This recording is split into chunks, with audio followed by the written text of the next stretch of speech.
ध्यान देना यहाँ पे हम लोग आज देखेंगे कि हाउ मेनी कितना अल्फा और बीटा पार्टिकल एमिट हो रहे हैं। यहाँ पे वो कुछ रिएक्शन आपको दिए हैं।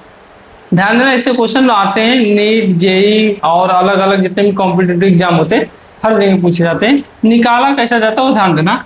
सबसे पहले हम अल्फा पार्टिकल निकालेंगे, तो अल्फा पार्टिकल निकालने के लिए आपको यहाँ पे एटॉमिक मास देखना रहेगा, उनके बीच में डिफरेंस कितना रहेगा वो देखो।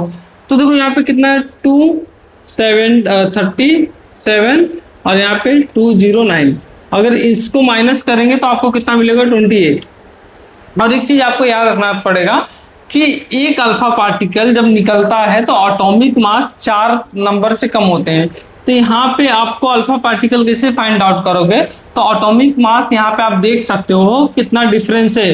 तो 237 से 209 में 28 का डिफरेंस है। तो एक अल्फा पार्टिकल जब निकलते हैं तो 4 एटॉमिक मास क्या होते हैं, कम होते हैं। तो 28 है तो क्या कर दोगे, 28 को डिवाइड कर दोगे 4 से, तो आपको कितना मिल जाएगा 7। क्यों 4 से किए, अभी मैंने बताया एक अल्फा पार्टिकल जब निकलते हैं तो 4 एटॉमिक मास कम होते हैं। तो यहाँ से हमें क्या मिल गया, अल्फा पार्टिकल। ये हमारा अल्फा पार्टिकल मिल गया। तो पहला क्वेश्चन हमारा क्या हो गया, सॉल्व हो गया। उन्होंने क्या पूछा, बीटा पार्टिकल।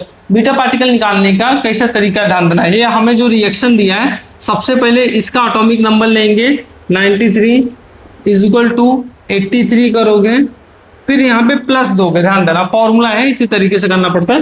फिर 2 अल्फा माइनस यहाँ पे बीटा निकालना था, बीटा। तो ये फॉर्मूला आपको याद रखना कैसे, 93 83 प्लस 2 अल्फा माइनस बीटा। तो यहाँ पे 93 83 2 अल्फा, अल्फा हमने यहाँ पे देखो कितना है 7 है, माइनस बीटा। तो यहाँ पे हम क्या निकालेंगे, बीटा। तो बीटा हो गया करेक्ट। 93 83 को इस साइड लेके आओगे और यहाँ पे 2 इंटू करोगे 7 तो 14 हो जाएगा माइनस बीटा। तो इसका डिफरेंस बिटवीन 10 आएगा, यहाँ पे 14 माइनस बीटा। यहाँ लेके आओगे तो 10 माइनस 14 माइनस बीटा। यहाँ पे माइनस करोगे तो क्या आएगा 4 minus beta, minus minus cut जाएगा, बीटा इज इक्वल टू 4। इस तरीके से करना। हाँ ध्यान देना, बहुत इंपॉर्टेंट क्वेश्चन है, आपको आ सकता है, बोर्ड में भी आएगा, नीट जेई सब जगह आ सकता है। जितने भी कॉम्पिटिटिव एग्जाम होते हैं हर जगह आने का चांसेस है। Thank you.